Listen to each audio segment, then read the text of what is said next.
मेरी उम्मीद थी कि उन पहाड़ों के बुलंदियों से हमारी आवाज दिल्ली तक और सरकार तक जरूर पहुंचेगी, मगर लगता है शायद नहीं पहुंची, क्योंकि इसीलिए कोई न्योता नहीं आया है हमारे नेतागण को वार्तालाप के लिए भी, कि हम वार्तालाप से फैसला करें कि क्या लद्दाख में होना चाहिए।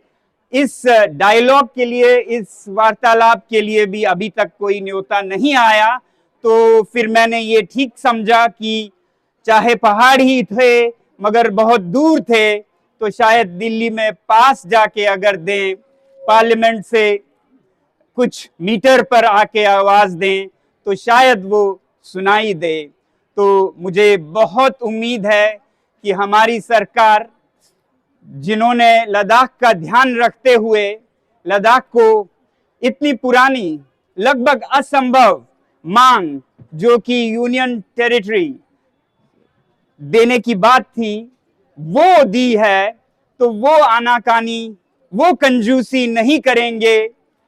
उसके साथ जो आता है संरक्षण की बात, उसे देने में जिसका वादा हुआ है, जिसका आश्वासन दिया गया है, जो ठंडे प्रदेश में रहने वाले लोगों के लिए आपने कोट दी है, तो बटन पे कंजूसी नहीं करेंगे, ये हमारी उम्मीद है।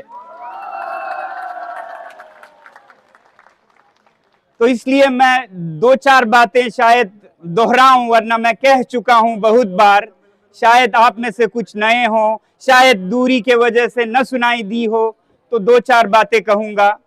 मेरी बातें, जैसे कहते हैं मुल्ला की दौड़ मस्जिद की ओर, मेरी बातें ज्यादातर पर्यावरण तक सीमित रही हैं।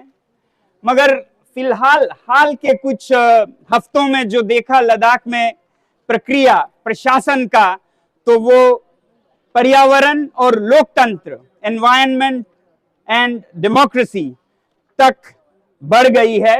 तो इन्हीं दो बातों पर मैं कुछ आपके सामने संदेश रखना चाहूंगा। पहला तो ये कि पर्यावरण के दृष्टि से